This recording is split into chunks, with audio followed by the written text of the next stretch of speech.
Welcome back to the channel.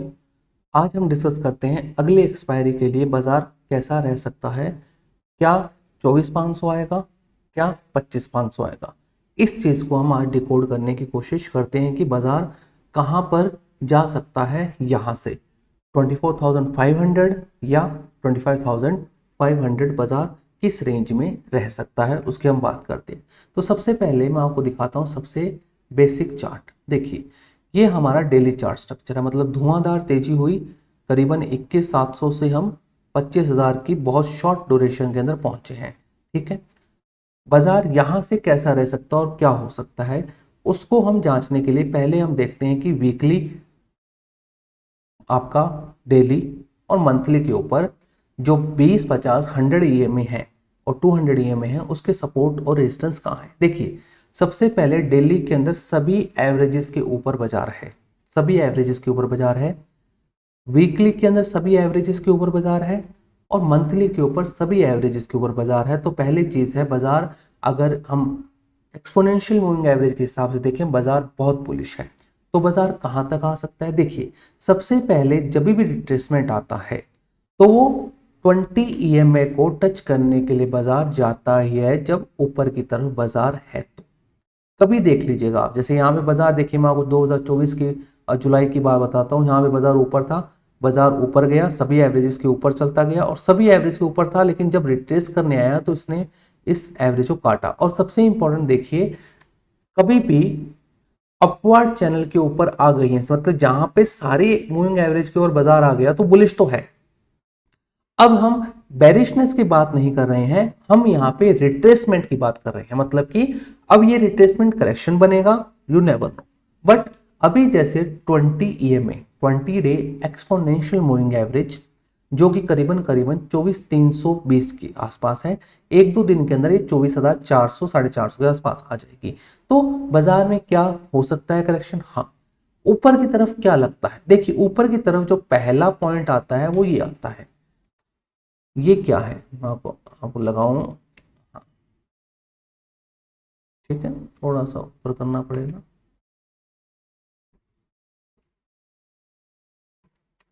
थोड़ा सा ऊपर कर देते।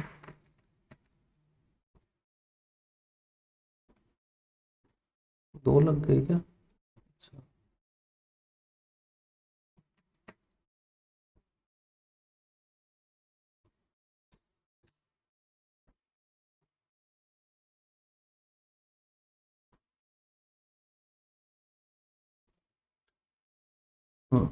ये जो आता है आपका एक, करीबन करीबन आता है 24,200 के आसपास।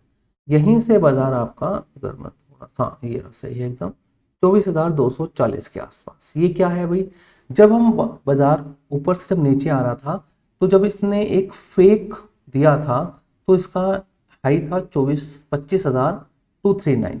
तो बाजार यहाँ तक जा सकता है, 25,239 तक जा सकता है। देर आफ्टर कोलैप्स हो सकता है, मतलब कि आपके लिए शॉर्टिंग अपॉर्चुनिटी यहाँ पे रहेगी, लेकिन आपको एसएल लेना पड़ेगा। मतलब ये अगर ये आप गौर से देखें, अगर मैं आपको गौर से दिखाने की कोशिश करूं, तो ये देखिए, जब ये बाजार टूटा था ना, तो 4 अक्टूबर को इसने एक फेक कोशिश की थी, फेक कोशिश की थी 25,000, मतलब ये जो फॉलिंग 20 ईएमए थी, फॉलिंग 20 ईएमए थी, उसको काटने की कोशिश की थी। तो फॉलिंग 20 ईएमए को काटने की कोशिश की थी, बट नहीं हुआ था और बाजार यहां से फिजल आउट हुआ। देर आफ्टर बाजार नीचे ही गिरता गया है। तो यहां से क्या कंक्लूजन हमारा निकलता है कि ऊपर की तरफ हमारे लिए पहला रेजिस्टेंस आएगा 25,240 के आसपास। 25,240 के आसपास ऊपर निकलता है तो हमारे पास कोई लेवल नहीं रहेगा, फिर ऊपर जाने दीजिए, इसको लेट गो कर दीजिए। तो हमारी शॉर्टिंग अपॉर्चुनिटी 25,200, 150, 200 के आसपास रहेगी। 25,240 का स्टॉप रहेगा। ठीक है, अगर 25,240 निकलता है तो हमें स्टॉप लेना पड़ेगा और हमें बाजार से बाहर होकर या रिवर्स पोजीशन बनानी पड़ेगी। नीचे की तरफ देखिए, बाजार काफी बुलिश है। मेरा मानना है कि 20 ईएमए जो अपवर्ड ट्रेंड के 20 ईएमए है, उसको बाजार एक बार छूने के लिए आ सकता है। उसके नीचे अगर जाता है तो कंप्लीटली बेरिश हो जाएंगे, वहां पर सपोर्ट लेके वापस भी जा सकता है, तो उस समय का नजरिया है। लेकिन नीचे की तरफ 25,000, 24,400, 500 के आसपास की रेंज बनती है। इस चीज को थोड़ा ध्यान रखिए। इसी चीज को हम अगर अपन ऑप्शन चेन के नजरिए से देखें तो अगर आप ध्यान से देखेंगे तो 25,000 के ऊपर बढ़िया कॉल राइटिंग और पुट राइटिंग दोनों है। ऊपर जाएंगे तो 25,100 के ऊपर है, लेकिन ऊपर कॉल पुट राइटिंग नहीं है। तो ये हो सकता है कि थोड़ा सा बाजार पुश करे 50-60 पॉइंट, देर आफ्टर ये स्लाइड हो जाए। तो हमें मंडे को ध्यान रखना है, या तो हमें ये गैप डाउन मिलेगा तो मौका ही नहीं मिलेगा। अगर मान लीजिए थोड़ा सा ऊपर खुलता है, थोड़ी देर सस्टेन करता है, तो एक शॉर्ट का ट्रेड बनता है विद स्टॉप लॉस ऑफ 25239। यहाँ का स्टॉप लॉस रखेंगे, 200 पॉइंट लेने पड़ेंगे एक, या मान लीजिए जितना ऊपर बेच सकेंगे बेचेंगे, और स्पॉट का हम स्टॉप लॉस लेकर चलेंगे। देखिए डिसिप्लिन ट्रेडिंग करेंगे तो बचकर रहेंगे। अगर आपने तूफानी किया कुछ, फंसेंगे, कटेंगे, मरेंगे, कोई मतलब वाली बात नहीं है। तो इस चीज का थोड़ा ध्यान रखना। मेरा जो लेवल है वो 20 EMI सबसे पहले रहेगा, देर आफ्टर हम उसको सोचेंगे, वापस रिविजिट करेंगे टारगेट्स पर। स्टॉप लॉस मेरा 25,239 रहेगा, यहां तक है। अगर किसी को थोड़ा सा ऊपर का लेना है तो ये आप ले सकते हैं। जो ये सबसे पहले जब इसने 20 EMI को डाउनवर्ड के अंदर हिट किया था, जो कि आता है 25,500। इसके ऊपर तो देखिए बाजार ऑल टाइम हाई टच कर जाएगा, लेकिन यहाँ से 2% है ये, तो मुश्किल है थोड़ा सा। लेकिन रीजनेबल स्टॉप लॉस 150 पॉइंट का होना चाहिए। 400 पॉइंट का स्टॉप लॉस लेने से कोई मतलब नहीं बनता है। तो इस चीज का थोड़ा सा ध्यान रखिएगा। और ऑप्शन चेन के अंदर भी अभी के हिसाब से 25,100 के आसपास रेजिस्टेंस है। अब 25,100 पास रेजिस्टेंस है तो हम ये कह सकते हैं कि ठीक है 25,100 पास रेजिस्टेंस है, यहाँ से मुड़ सकता है। ठीक है, तो दो तीन चीजें हमें समझनी पड़ेंगी। प्लस हमारा डॉलर इंडेक्स बढ़ रहा है और हमारा 10 साल का बॉन्ड यील्ड भी बढ़ रहा है। तो हमारे लिए एक शॉर्टर के लिए पॉजिटिव पॉइंट है कि हाँ थोड़ा सा अगर ऊपर निकलेगा ना, तो जो डॉलर में जो तेजी है उसका बेनिफिट मिल सकता है कि थोड़ा सा नीचे 100, 150, 200 पॉइंट स्लाइड मार्केट हो जाए। और जैसे डॉलर में तेजी आती है, रुपया कमजोर होता है, ध्यान रखिएगा बैंक निफ्टी में सबसे ज्यादा प्रेशर आता है।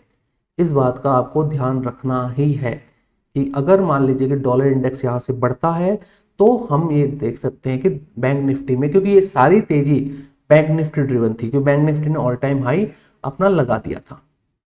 ठीक है ना, bank Nifty all time high अपना काट कर देख लिए कहाँ पर पहुंच गया। ठीक है ना, उससे ऊपर 1,000-2,000 पॉइंट ऊपर निकल गया है। तो ये सारी की सारी तेजी हुई है रुपये के कारण। तो आपको इस चीज का थोड़ा ध्यान रखना है। अगर रुपये यहाँ से टूटता है, मतलब कमजोर होता है, डॉलर मजबूत होता है, तो हम ये इस सेक्टर में, बैंकिंग सेक्टर में परेशानी देख सकते हैं, थोड़ा सा मेल्ट डाउन आ सकता है। तो कोशिश कीजिएगा कि बाजार में थोड़ा सा कॉशियस रहें, सेल द राइज करने की कोशिश कीजिए with the strict stop losses. बिना स्टॉप लॉस के ट्रेड मत कीजिए, कट जाएंगे। बहुत तेजी हुई है तो थोड़ा सा ध्यान रखिए, तेजी और हो सकती है, बट आपको ध्यान रखना है कि ये बाजार अगर निकलता है यहाँ से तो हम अपने शॉर्ट्स को कैरी करेंगे। नीचे आता है तो शॉर्ट मारते जाएंगे, और स्टॉक्स में तेजी बहुत हो रखी है तो हमें अपॉर्चुनिटी मिल सकती है। तो अगर आपको वीडियो पसंद आया हो, लाइक शेयर सब्सक्राइब जरूर कीजिएगा।